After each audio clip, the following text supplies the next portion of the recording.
प्यारे बच्चों, आज हम पढ़ेंगे एम्पियर सर्कुलर लॉ के बारे में। एम्पियर सर्कुलर लॉ के बारे में बात करने से पहले आइए एक कंपैरिजन करते हैं। किस किस चीज में? How to find out electric field and how to find out magnetic field और magnetic field induction B vector.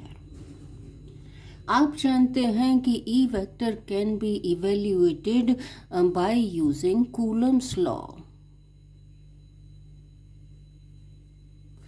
and magnetic field B vector can be determined by using Biot-Savart's law.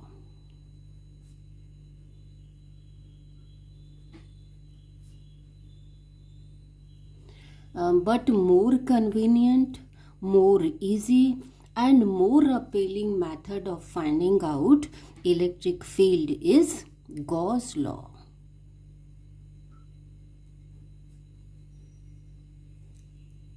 And more easy, more convenient, more appealing method of finding out magnetic field B vector is Ampere's circular law.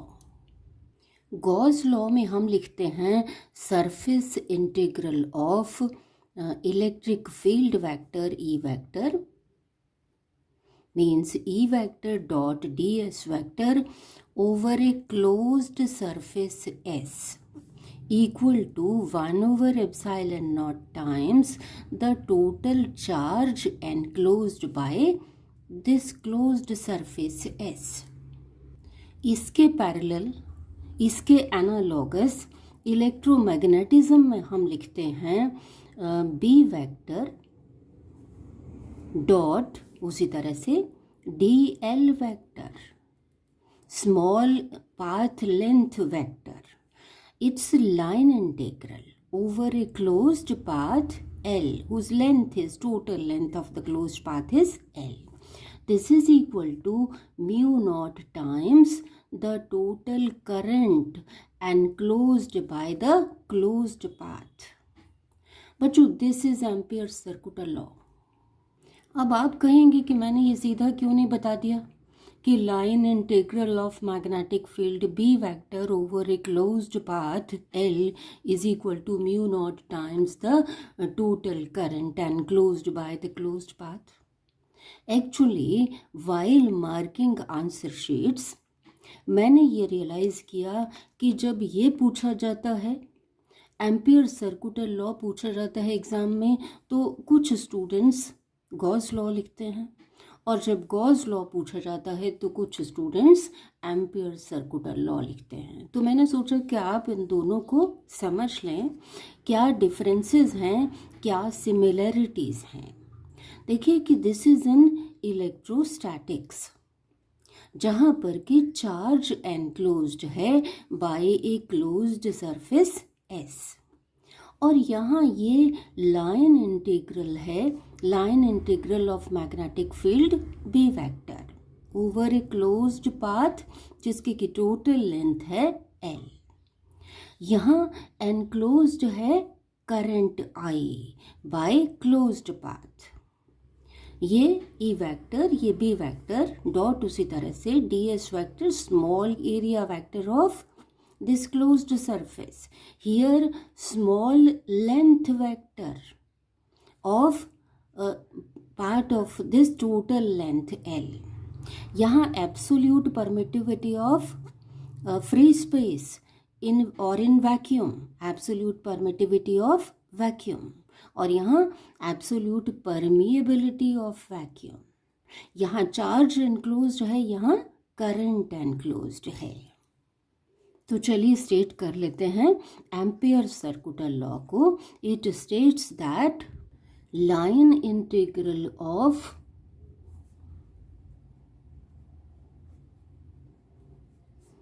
Magnetic field induction B vector around any closed path in vacuum is equal to mu not times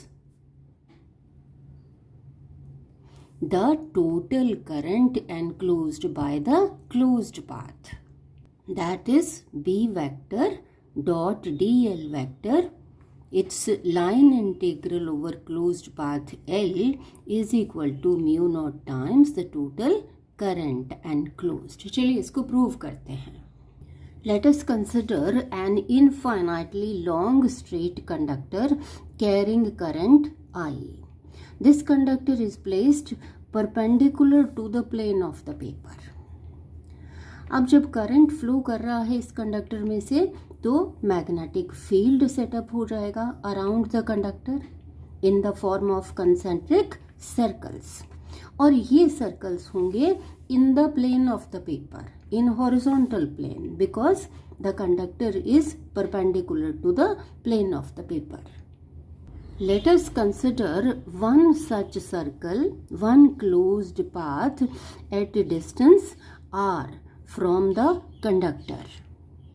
हमें पता है कि magnetic field due to an infinitely straight long conductor carrying current equal to at a distance r equal to mu naught over 4 pi into 2 current I over r. ये हमने prove किया था बायट-सेविट्स law से eight ए distance r. अब r distance पर हम ये loop ले रहे हैं, सर्कुलर पाथ है ये. इस पाथ के अराउंड जो है सारे पॉइंट्स पर b की वैल्यू सेम होगी, क्योंकि म्यू नॉट ओवर 4 पाई कांस्टेंट है, 2 कांस्टेंट है, करंट आई कांस्टेंट फ्लो कर रहा है, आर सेम डिस्टेंस है, it will be the radius of this circular path. Direction जो है मैग्नेटिक फील्ड की हर पॉइंट पर डिफरेंट होगी, चेंज होगी हर पॉइंट पर. तो यहाँ हम कंसिडर कर लेते हैं मैग्नेटिक फील्ड B, जिसको कि हमने ये कहा, ये vector, this is showing magnetic field B vector, और यहीं पर एक small length element of the circular path DL. अब देखिए कि यहीं इस पॉइंट पर B वेक्टर और DL वेक्टर सेम डायरेक्शन में होंगे, angle between the two is 0. चलिए प्रूव करने के लिए, एम्पियर सर्कुलर लॉ को प्रूव करने के लिए हम इस साइड को लेकर के चलते हैं. B vector dot dl vector, its integral over closed path whose distance is L. This will be equal to B into dl into cosine of the angle between the two B vector and dl vector. अभी हमने बताया कि it is 0. Cosine 0 is equal to 1. So ये आ जाएगा हमारे पास B into dl into cosine 0 1 integral over closed path L. L is the total length, total path length. ये कितनी होगी? L जो है टोटल हो जाएगी इसका circumference. अब देखिए कि magnitude of B is same everywhere on the path, तो इसको इंटीग्रल से बाहर निकाल लेंगे और अंदर रह गया हमारे पास dl. dl का इंटीग्रल कितना? dl का इंटीग्रल आ गया total path length, circumference of this circle of radius r, this is equal to 2 pi r.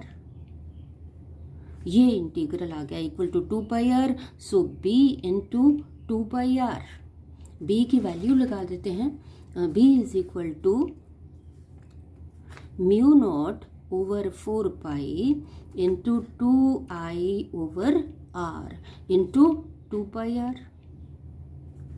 सो ये आ जाएगा, ये 2 पाई और 4 पाई ये कैंसिल हो गया, ये r कैंसिल हो गया, तो हमारे पास आ गया म्यू नॉट इंटू i.